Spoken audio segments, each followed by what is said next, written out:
mga kaagri, aniata karon dinhi sa Carmen, Bohol, diin atong gibisita ang ato ang previous gawad sa regional winner for the category small ruminants. Wailain ang ato outstanding farmer si Sir Ismael Tumanda. Lo niya makita ninyo mga kaagri ang amo ang palibot no napuno og nagkalinlain nga mga tanom. Gi-maximize niya pag-ayo bisag kagamay sa area, very productive kaayo siya mga kaagri. Mga kaagri uban nimi ug ato ang suruyon ang kinatibuk-an niya nga area dinhi sa balay ni Sir June Tumanda. Buhay ng mga magsasaka at mga mangingisda, siguradong pagkain sa buong bansa. Masagaw ng ani, mataas na kita, maunlad na buhay ng mga magsasaka at mga kaagri, kauban nato karon si Sir Ismael Tumanda aka Sir Boy. Sir, maayong buntag nimo sir. Okay, maayong buntag po ma'am. Okay. Mga kaagri no, na siya'y iyahang farm gitawag og Suba Integrated Farm. Apan ang kani iyahang gitindugan namo karon gitawag sa ni siya og Behind Suba Integrated Farm. Sir, gusto na mong may pawan unsa man jud ang istorya iniin? Ang akong Suba Integrated Farm is part of Batuan. Okay. Garcia, Batuan, Bohol. Unya, pagsugod nako sa farm gyud pag-retire, hing-apil kog kapunungan kanang kapunungan sa bulanong organikong mag-uuma. Ang kabum. Oh, in which nagkasabot mi tanan nga ang among tanan nga mga farm tagag identification. So, that's why I name it Suba Integrated Farm kay naa man pud siya gyud sa Suba.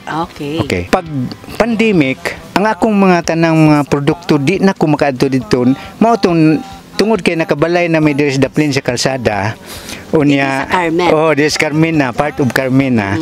Unya, akong mga product dalhon diri. So, why laing nahuna-hunaan nga muhimo na lang kog farm diri sa Carmen para ma-retain ako ang pangalan nga Suba Integrated Farm. Akong gitawag og Behind Suba Integrated Farm kay naa po significant nga meaning nga akong kuan nga what is really behind Suba Integrated Farm. Which is kanigi showcase na din. Kini showcase ni sa akong Suba Integrated Farm. Okay, ninatigyan sir, nakahisgutan nimo ang katong imuhang organization nga gitawag og Kabum. Okay. So meaning to say you are into organic. Yeah, that's our practice. Okay. Dito sa Suba is more on the organic katoy mong native pig and native chicken. Pero ang dinhi nasad sa behind Suba. Yeah, the more unsay makita nato diri. The more this is organic, and then kun unsay naa didto mas labaw nga niya diri.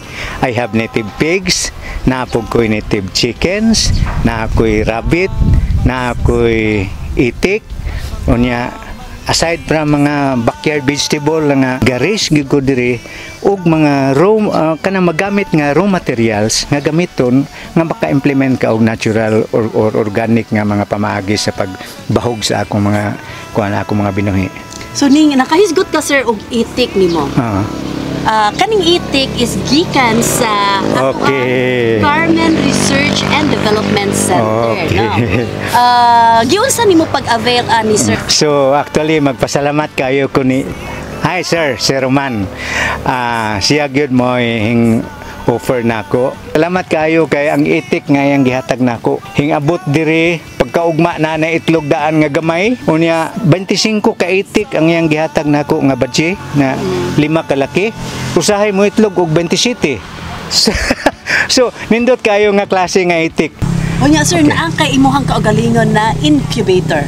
Yeah, for your sir, nakahisgot sa og rabbit. Nganong ni-engage ka og rabbit? Una sa tanan magpasalamat pud ko sa akong kaubanan nako sa pag-training namo sa in situ. Nga naay akong classmate nga hi-offer nako nga basog ganahan ka mo buhig rabbit. Ayon ko nga hisuay ko research og rabbit. Unya diha nako nakita nga ang urine di ay sa rabbit is a very good source of nitrogen para sa akong mga kwan. Gihimo na kong garden soil. So pagkakaroon ang tae o ang ihi sa rabbit, nahimo na ko na nga input para sa pag-ferment nako sa akong garden soil. Unya mga kaagri, likod na mo ang iyahang mini azola. Yeah. Sir, nanong napunta man sa kaaning mini azola ug para asa ni siya? Actually, utang gihapon ako ning kabubuton sa Department of Agriculture nga nag-promote sa kani mga alternative feeds. Labi na mamuhi og mga manok gyud nga kini maka-save ka up to 50% sa imong feeds. Unya mga kaagri, amo asang kapa si Garbo sa inyo ha. Na si Sir Tumanda was our previous regional Gawad Saka winner for small ruminants atong tuig 2013 and 2017. Sir, katong nahimo ka og regional winner sa Gawad Saka. Unsa may nakalahian na karon? Pasamot no na ako og encourage kay naay ang gobyerno nato mo recognize sa mga nag-excel. So mao nga nakatabang nako to pag develop og samot sa ako mindsetting sa tinuod lang mag-farm ka lan labi magsugod ka pa nga naa moabot ka na mga trial and error, pero parag maswerte mo karon nga musugod kay daghan na mong matan-awan nga mga nag-trial and error sa una nga inyong kakuhaan sa mga success nila, kay ron dili na mo appeal pa sa trial and error. So akong ika-advise nila nga mosuroy sila sa mga nag-farm dinagko man na og ginagmay para makakuha sila ka idea. Dapat jud nga og mag-farm sila ang ila yung passion nila nga mag-farm na adjud na kay more or less it's bound to fail jud basta kay wa kay passion. Okay mga kaagri, nabati jud ninyo si Sir Tumanda no ang iyahang ikasulti the passion of farming. So kung naa kay passion, makuan, it will follow through, no? Okay mga kaagri, uban nimi ato nasad nga subayon ang iyahang farm.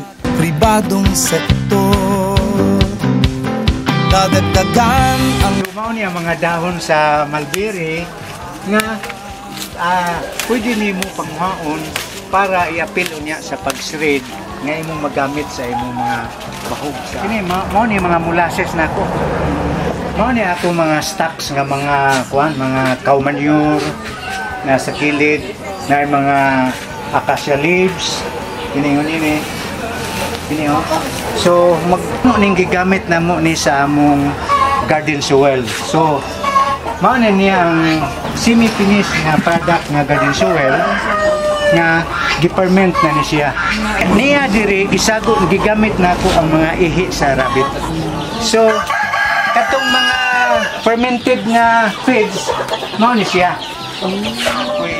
Pwede mo nga kuan sandayong sa ihi kay mangihi na sila. Usually gabi gusto sila mangihi. So mo kuan siya diri siya mo dagay-day. Mo na pagkabuntag paglimpyo pa ini herbison ug una ang ihi. After ma-harvest ang ihi, ang tayo na po herbison ihi. Masagan ang ani, mataas na kita, maulat. Mga kaagri, nakita dyan din yun ang tibuok lugar ni Sir Ismael Tumanda. Unya mga kaagri, bisag unsa kagamay sa ilahang yuta naan lang sa 1,000 square meter kini amo ang tindugan karon apan ila kining gi-maximize pag-ayo. Makita ninyo sa iyahang farm mga nagkadaiyang mga tanom ug ingon man mga binuhing nga hayupan. Mga kaagri, uban nimi sa pag-ingon, sila ang bida, kami ang bida para sa Ani ug Kita.